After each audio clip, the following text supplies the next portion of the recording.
Hello, ladies and gentlemen. Welcome to the Tim Ferriss Show. What you're about to hear is part 2 of a multi-part conversation with Kevin Kelly, co-founder of Wired Magazine and all-around fascinating guy. If you didn't catch the first part, you might want to do that before venturing in. But we cover a lot of topics, and it's a conversation. So if you don't mind your stories as more of a jigsaw puzzle, then by all means, keep on listening. So without further ado, please enjoy part 2 of the Tim Ferriss Show with Kevin Kelly. All show notes, links, etc. can be found at 4hourworkweek.com/podcast. And thank you for listening. Optimal minimal. At this altitude, I can run flat out for a half mile before my hands start shaking. Can I answer your personal question? Now what is the inappropriate time? What if I did the opposite? I'm a cybernetic organism, living tissue over a metal endoskeleton.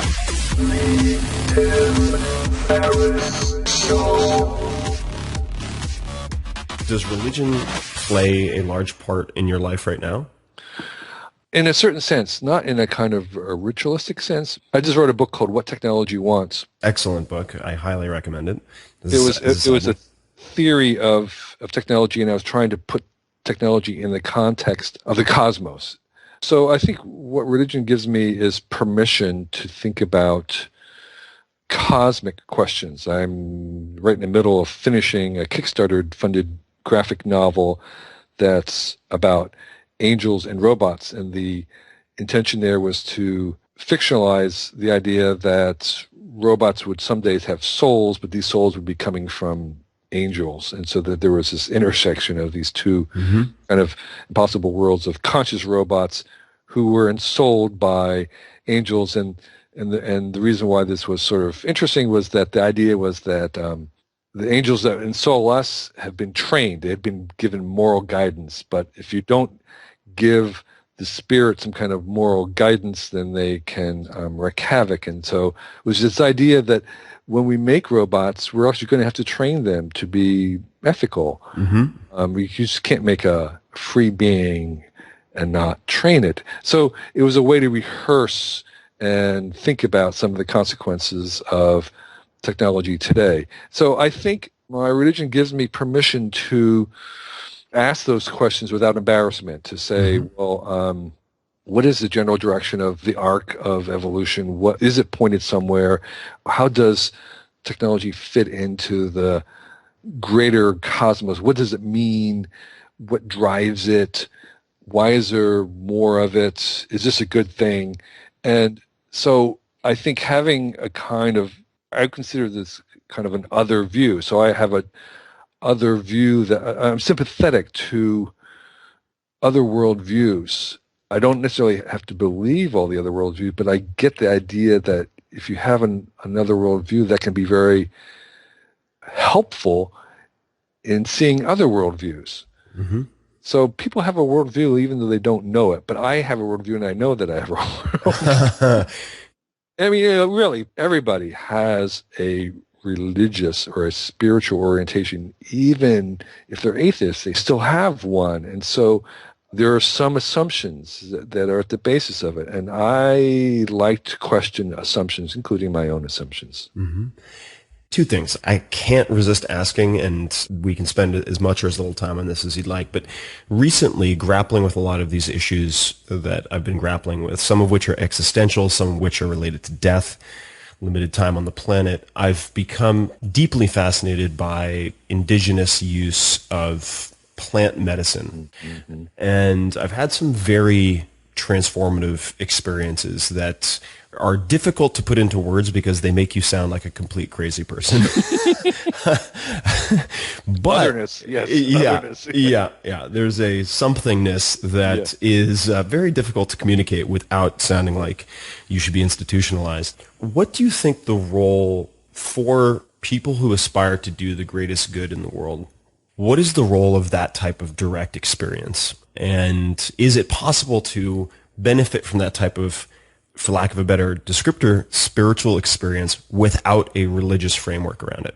Yeah, no, it's a really good question. So my little personal story there, of course, is I was basically a hippie. I worked for the hippie catalog, the Horth catalog, which was about hippies living in San Francisco. And all my friends were drug-taking hippies, but I, for some reason, never did. I just had no appetite or inclination at all for ever taking any drugs or smoking pot or anything.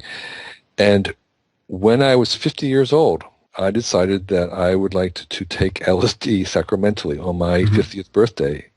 And I did. And I arranged with, I had a guide, and I had an appropriate setting, and I had some acid that came from a source that was extremely reliable. And it was a sacrament, and it was a very profound sacrament. And I think, yeah, you can use drugs and recreationally and for entertainment, and I think that can go somewhere, but I think there's another powerful use for it, which is kind of what you're talking about, which is to elevate one outside of yourself, to lose yourself, to be in contact with other things beyond your ego. And I think it can be done, and I think unfortunately, because of the illegal status that we've had for a long time, the rituals and the practice around that have not had a chance to be developed or communicated. Actually, trying to find this information was extremely hard. There is one book that I did find eventually from a guy who was doing LSD experiments while they were still legal, and was able to accumulate enough wisdom about it that would be the one place I would point people to. But I think it is important that the context and expectations and the setting, they call it, that revolves around it, is very important. And I do believe that these can be extremely profound and powerful experiences for good. They can remain long after, and most people who understand this and don't abuse it understand that, in fact, that experience was not in the pill, it was not in the chemical. It was a real experience. And so, unfortunately, there's so much other stuff circulating around the use of these drugs and the misuse of them that kind of information is often very, very difficult to find. But I do think maybe we're seeing a moment now in the U.S. where the second prohibition is being undone, and at least pot will become legal, and maybe we can return to revitalizing the traditions and the necessary settings around that, and expectation that not just pot or LSD, but even other synthetic drugs can be extremely powerful in removing the ordinary guards that we have. I mean, we have an ego on purpose. We have all these things to keep us, sane in a day-to-day functional exactly standpoint. Yeah, right. And so if you remove it completely, you can become dysfunctional. But if you remove it deliberately and with great care, you can be opened up. And I think it's that. I think there's an expertise there. I think there's a lot of other things that if we have the freedom and the wisdom to not abuse it, I think it can be extremely powerful. Do you recall the title of the book? Okay, so this is, or how people might search for it. Yes. So this is one of the many resources that I recommend in my book, Cool Tools. And Cool Tools is a big catalog of possibilities. It has about 1,500 different items. A lot of them are kind of like hand tools, pliers and the great cordless drill. But it's much broader than that, and I include things like, what if you wanted to have a psychedelic experience that was transformative, what do you do? And I would recommend this book, or there's lots of other things in it. But I don't actually have the book right in front of me. I should. I think it's called, I don't remember. It's okay. I but will. In the show notes, we will list it as the right one. And there's also a little tiny book that came from England. It was a cartoon guide that gave kind of a an unjudgmental view of all the different drugs there were and what each one kind of did and didn't, and what the plus and minuses are, without recommending or forbidding them. It's just saying this is what it is.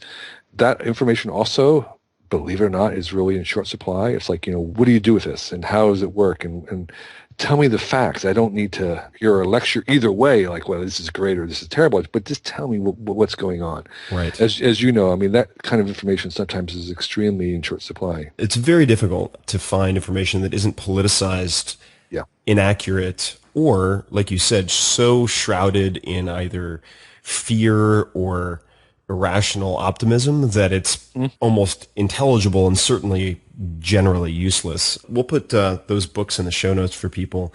I want to come back to one thing you said far, far earlier, and that was related to the pieces that you tried to give away that eventually wouldn't die and came back.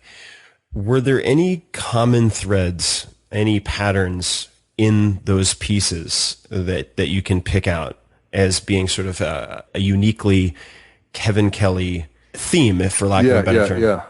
One of the things that I discovered in my 6 months of trying to live as if I was going to die in 6 months, because as I was coming closer to that date, which happened to be Halloween, October 31st, I kept cutting off my future. I mean, I may be like you, I kind of tend to live in the future much more than the past. I'm always imagining, I'm saving this for someday when I'm going to do this. I'm kind of looking forward, I'm going to do this here. And so I was very much in the future. And then suddenly that future was being cut down day by day. And I was like, and I was thinking like, why am I taking pictures? I'm not taking photographs because I'm not going to be here in another 2 months or something. So there was all these things that I'm kind of cutting out. And as I was cutting them out, I had this realization, which was the thing I took away from this thing, which was that I was becoming less human. That to be fully human, we have to have a future. We have to look forward to the future. That is part of us, is looking into the future. And so after I came out of that, and I kind of embraced that and saying, well, that future forward facing, that's what I do. That's what I want to do. And that's what I write about. And in thinking about the future, one of the things that is very hard, because the paradox about the future is that there are lots of impossible things that happen all the time. And if someone from the 100 years from now were to come back and tell us things, there's a lot of stuff we're just not going to believe. It's just like, that's crazy. Just like if we went back 100 years and told them what was going on now, they would say, that's just not going to happen. I mean, we could even go back 20 years. I could go back 20 years and say we're going to have Google Street Views of all the cities of the world, and we're going to have encyclopedia that's for free, that's edited by anybody. It's like they would say there's no way, and and I would tell them most of it's for free. And they were saying there's no economic model in the world that would allow for that, and there isn't. But here it is. So the dilemma is that any true forecast about the future is going to be dismissed.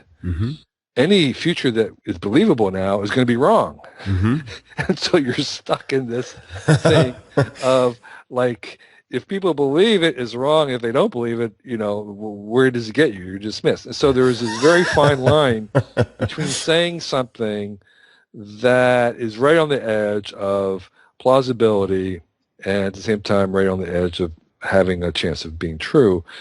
And what I discovered that was helpful in trying to get away from the kind of assumptions that bind us to just kind of extrapolate was to think laterally, was to go sideways. One thing, just take whatever it was that everybody knew and say, well, what if that wasn't true? What would be a good example of that, or an example? Like everyone says, okay, Moore's law will continue. Well, what if Moore's law didn't continue? What would that mean? What would happen? And you can maybe, I could say for the audience, but I'll just, even to remind me, Moore's law is, what is it, every 18 months? Yes. The size and cost of technology will decrease by 50%, something along those lines? Well, let's say even more simple. Or no, there's speed involved as well. Right. Moore's law does say that, but let's say something, right now we live in a world where every year the technology is better and cheaper. What if that wasn't true? Right. Got it. What if every year, starting a couple of years from now, stuff was better but more expensive? That's a completely different world. Right. I mean, everyone assumes that things are going to get better and cheaper. Well, what if that wasn't true? So you can take kind of an assumption, again, that's something that no one's really examining, like, one of the things I'll write about is the fact that we're going to have a population implosion globally, that the global population will drastically reduce in 100 years from now. We'll have less population, far, far, far less than we have right now. And so, all right, I have to bite at that. Because I've thought a lot about this and the, what they call the Malthusian dilemmas. Is that going to be, do you think, pandemic related, nuclear weapon related, all of the above? None of those. None of those? No. AI coming in the rise of the machines? No. Nope. Okay. It's just pure demographics. So if you look at the current trends in fertility rates in all the developed countries, everywhere except for the U.S., they're already either below replacement level. So replacement level means that you're just sustaining the population just replaces itself. If it's below, it means that there's getting less and less. So Japan, all these, Europe, they're all below replacement. The U.S. is an exception only because of immigration. Got it. We have more people coming in. Otherwise, we would be there and this would not be any news to anybody. But the real news is people would point to the developing world. But, Mexico is now aging faster than the U.S. China is aging faster because of their one-child policy. Of course, Japan is just they're way underwater completely. So even the one exception is sub-Saharan Africa. And there's really kind of debate right now about how fast or whether they're slowing down. But generally around the world, South America, the rest of Asia, the rate in fertility continues to drop. And here's the thing, is that the demographic transition, that is happening everywhere where people become urban. And so every forecast shows the urbanity, the acidification of the population continuing. And I can't think of any counterforce to stop this huge migration at the scale that we're seeing into the city. And as that happens, the birth rates drop down. And even in places like Singapore or other places where they have taken very, very active countermeasures of cash for having kids, daycare forever, bonuses, none of these work in terms of actually trying to raise fertility levels. So you have to understand that to go above replacement level, the average woman has to have 2.1 kids. Well, that means there have to be tons and tons of women who have 3 or 4 kids to make up for those. How many people do you know with that many kids, living in cities? And there's just there's not enough of them. So, and this is a projection. Some of these are UN projections. They have three. They have a low, high, and medium. And the low one is not good news because there's not a large cultural counterforce for women to have a very high percentage of the population to have 3 or 4 kids in a modern world. And that's why the population continues to decrease every year. What type of, this is perhaps a tangent, but one of the big debates in my head right now is to marry or not to marry, to have kids or not to have kids. I never thought those would even be questions in my mind. And yet here I am, and now they are. What are your thoughts on having children? What type of people, this is very broad, but should have children or shouldn't have children, whichever way of answering is easier, or how to even think about that question? I think people who are privileged, of which you are, should have children because you can bestow so many privileges and opportunities to your children. And if the world is to be populated, why not populate it with children who have as many opportunities as possible? I also say from my own experience of growing up one of many kids and I have 3 kids.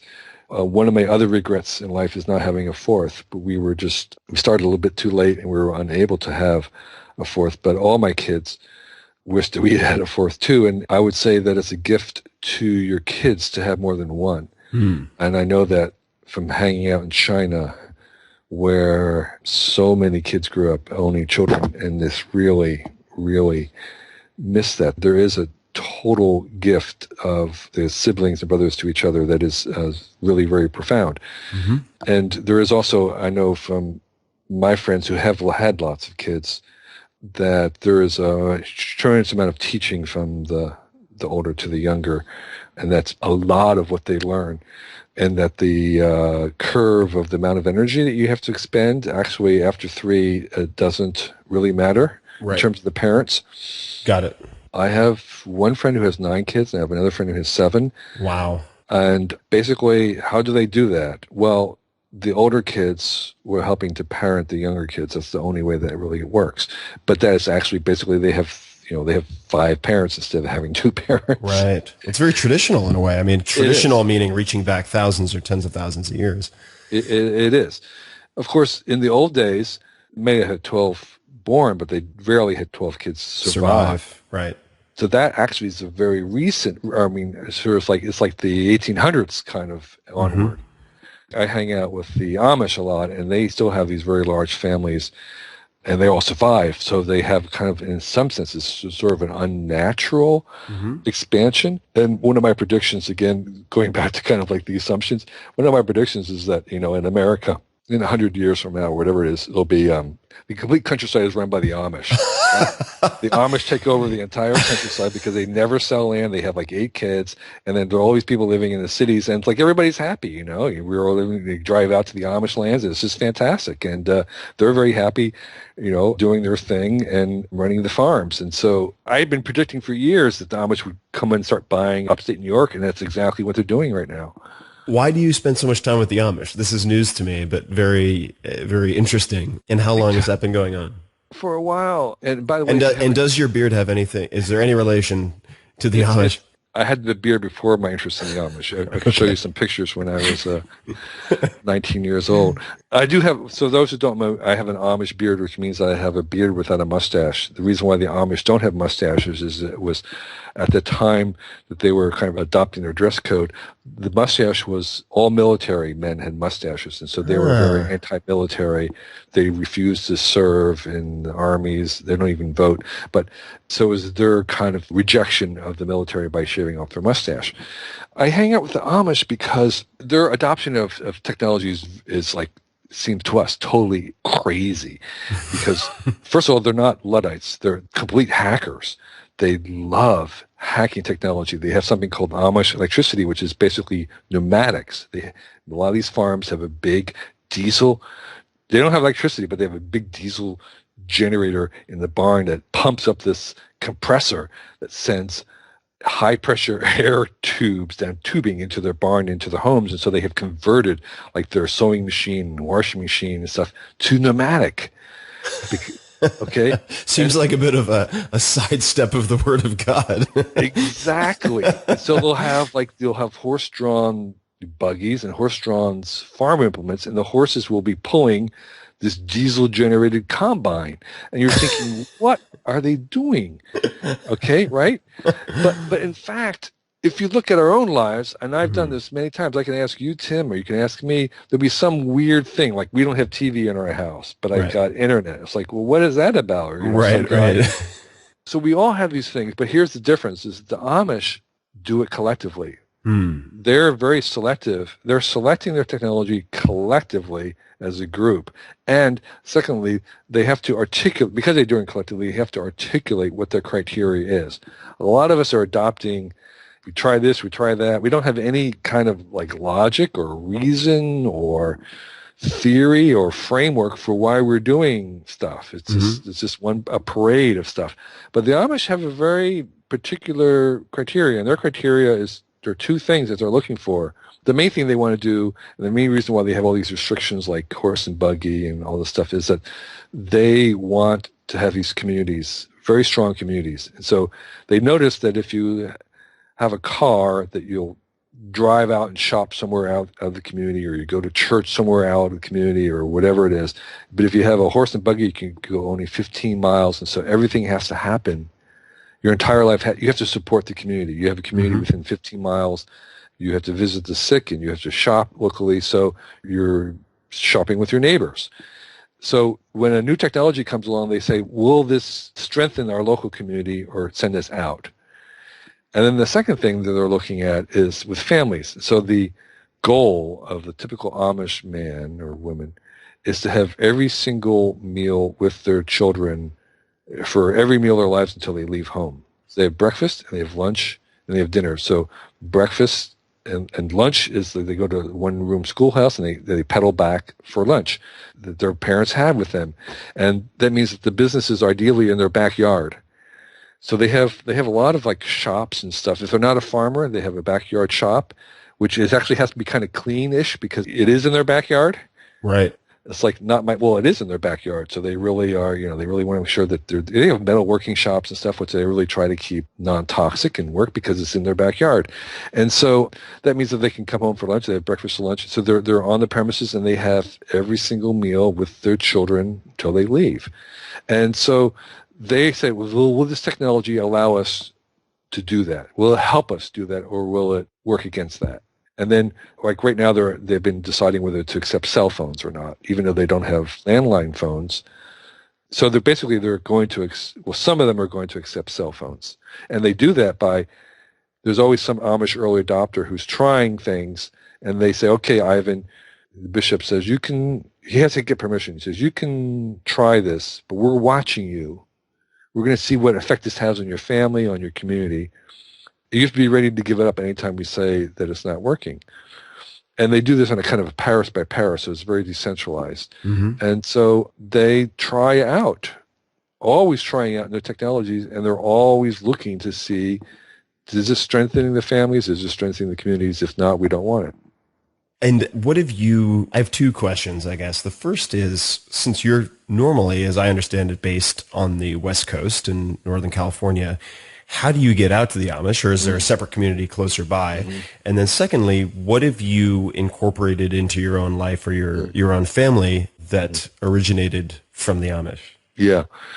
So I don't get to see them as often as I want, but actually when I go east, I have some contacts that I will exercise, and I try to get to stay overnight and go to church in a buggy or something. And this is Pennsylvania? Well, actually, Pennsylvania is the heart of it, but actually there are more communities in Ohio where my brother lives. Oh, no kidding.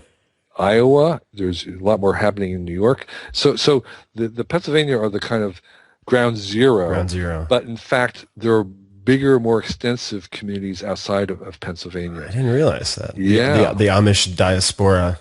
It is. That's what I'm saying. They literally are just buying up farmland. They're expanding. They're constantly expanding. They have a very small attrition rate, very large families. They all are buying, basically they're buying farms and stuff for their children, and they never sell. Mm. And so they also don't even move into areas they have a minimum number of families that we need to move in at once. Hmm. But what did I learn from them? Well, one of the things that we had, particularly when we had younger kids, was kind of technological sabbaticals, mm-hmm.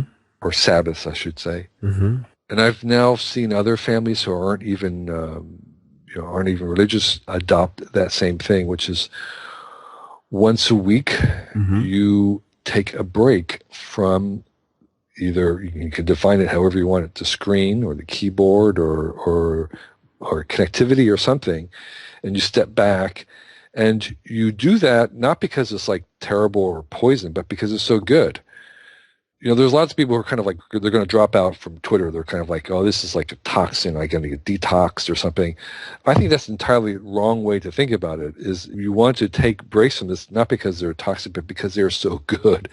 It's you want to step back so that you can re-enter it, and with a renewed perspective, with a renewed appreciation, mm-hmm. with having spent time looking at it in a different way. And I think that kind of rhythm of having Sabbaths and then yearly vacations or whatever, retreats, and then every 7 years or whatever it is, you take a true sabbatical. I think that kind of rhythmic disconnection or Sabbath, I think, is very powerful, something that works very well, and it was something that we had in our family. I take Saturdays off, as it turns out, as my screenless day. I really try to make that a weekly occurrence, and it's incredible. The effect that it has, the sort of galvanizing effect of just a mere 24 hours, not even that, if you just consider the waking hours. Every 7 years, a vacation or sabbatical of how long, in your case or your family's case? Yeah, partly because my wife actually is granted a sabbatical from the company she works for, which is Genentech. It's one of the few companies that actually have a official sabbatical for all their researchers, at least. And it's very meager. It's 6 weeks. Mm-hmm. Of course, a 6-week sabbatical is basically a European annual vacation. Right. But for an American, Right. It's 3 years. That's a big thing. So yes, so we're do something different. So this year we're taking one and we're going to camp in national parks for 1 month of it, and then the other 2 weeks we'll go to Asia. But we haven't been to a lot of the national parks. I'm going to do a different kind of project that I haven't done before, and we'll do some kind of car camping. We haven't really done a big road trip like that, so it's all new for us. What is the longest in the last few years that you've gone without checking email? Oh, probably 2 weeks. Got it. And in China.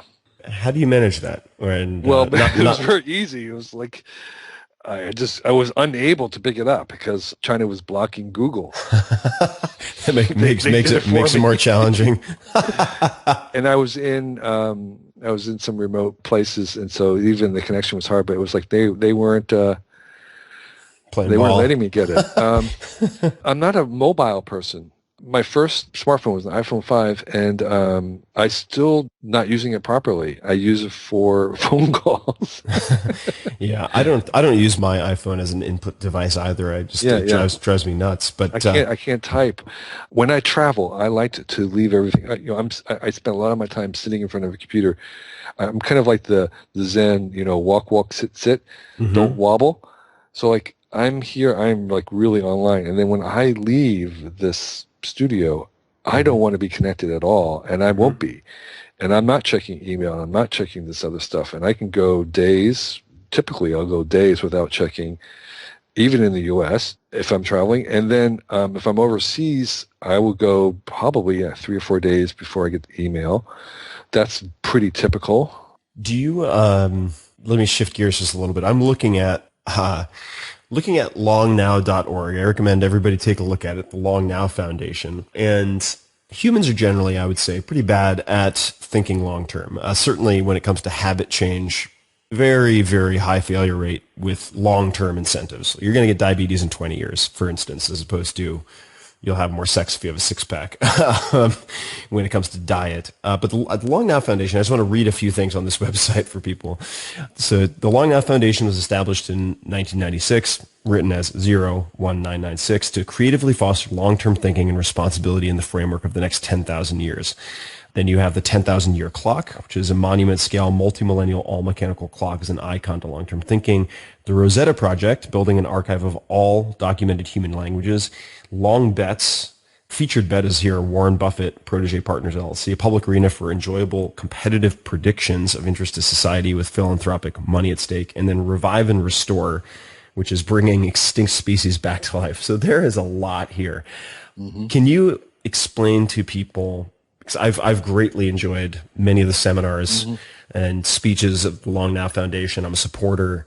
I suppose I've even spoken there on stage, and love the email synopses that Stuart sends out. What is the function of the Long Now Foundation, and what is the value?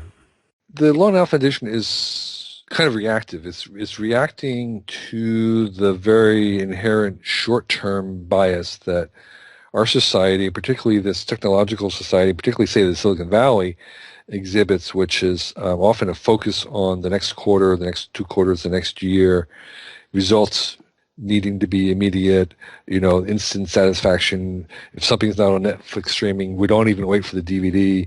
It's this really kind of very fast-paced, short-term thinking, and also somewhat blinded by the fact that we don't have a lot of sense of history either, that we're kind of ignorant about what's happened in the past. And so the term, the long now, came from Brian Eno, who noticed that we have a very short now, which is like the next 5 minutes and the last 5 minutes. And so the long now is an attempt to kind of expand that so that we, as a society and as individuals, would try to think about things at a generational or civilizational scale. So like, how about like working on something that might take longer than your own lifetime to accomplish? So you start something now, then maybe make it so that it might take, like the cathedrals of old. What if we were trying to make something that, might need 25 years to accomplish? how can we do that? So we're trying to encourage people to think in that perspective, to take that perspective, and then to maybe move in that direction. We're not necessarily saying we have to have like the Asimov's Foundation where we have to have like a master plan for the next 100 years and we're going to plan out the future. Mm-hmm. No, we're agnostic about what it is that people make or do. We're just saying that it would benefit having thinking about the long term. And I've often heard some people who advise do counseling to individuals about kind of thinking about the long term in your own life, even though you might want to act kind of locally and be spontaneous. But you do want to kind of keep in mind the fact that, you know, you'll be around for a while, whether it's putting some savings away or working on a skill that might take some time, more than 6 months or a year to acquire, or, you know, whatever it is, that you can have both perspectives. And so we're not attempting to get rid of the need for people to survive, the need for companies to have a profit this year. We're saying there can be additional perspectives in addition to that, where we say we commit to like a program of science research where it's pure science, and the results of this, say, in mathematics, is one of the most profound things that we can invest in, even though most of the things in the beginning seem to be non-utilitarian. They don't have any purpose, but we know from our own history that, you know, in 20 years, they'll pay off in some way or other. And so being able to kind of construct a society so that we can allow the rewards of long-term investment, long-term thinking, long-term perspective, that would make us a better civilization. I love the Long Now Foundation. I encourage everybody to check it out, longnow.org.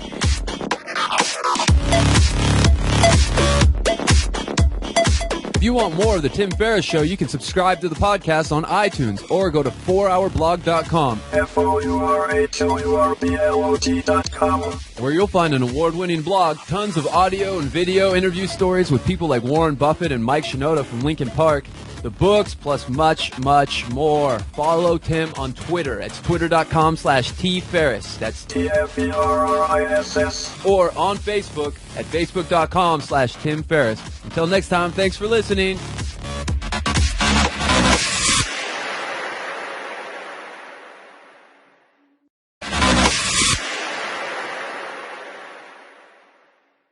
Personal story there, of course, is I was basically a hippie. I worked for the hippie catalog, the Horth catalog, which was about hippies living in San Francisco. And all my friends were drug-taking hippies, but I, for some reason, never did. I just had no appetite or inclination at all for ever taking any drugs or smoking pot or anything. And when I was 50 years old, I decided that I would like to take LSD sacramentally on my 50th birthday. And I did. And I arranged with, I had a guide and I had an appropriate setting and I had some acid that came from a source that was extremely reliable. And it was a sacrament, and it was a very profound sacrament. And I think, yeah, you can use drugs and recreationally and for entertainment, and I think that can go somewhere, but I think there's another powerful use for it, which is kind of what you're talking about, which is to elevate one outside of yourself, to lose yourself, to be in contact with other things beyond your ego, and think about some of the consequences of technology today. So I think my religion gives me permission to ask those questions without embarrassment, to say, well, what is the general direction of the arc of evolution? What is it pointed somewhere? How does technology fit into the greater cosmos? What does it mean? What drives it? Why is there more of it? Is this a good thing? And so I think having a kind of, I consider this kind of an other view. So I have a other view that I'm sympathetic to other worldviews. I don't necessarily have to believe all the other worldviews, but I get the idea that if you have another worldview, that can be very helpful in seeing other worldviews. So people have a worldview even though they don't know it. But I have a worldview, and I know that I have a worldview. I mean, really, everybody has a religious or a spiritual orientation. Even if they're atheists, they still have one. And so there are some... Hello, ladies and gentlemen. Welcome to the Tim Ferriss Show. What you're about to hear is part 2 of a multi-part conversation with Kevin Kelly, co-founder of Wired magazine and all-around fascinating guy. If you didn't catch the first part, you might want to do that before venturing in. But we cover a lot of topics, and it's a conversation. So if you don't mind your stories as more of a jigsaw puzzle, then by all means, keep on listening. So without further ado, please enjoy part 2 of the Tim Ferriss Show with Kevin Kelly. All show notes, links, etc. can be found at 4hourworkweek.com/podcast. And thank you for listening. Optimal minimum. At this altitude, I can run flat out for a half mile before my hands start shaking. Can I ask you a personal question? Now would seem an appropriate time. What if I did the opposite? I'm a cybernetic organism, living tissue over a metal endoskeleton.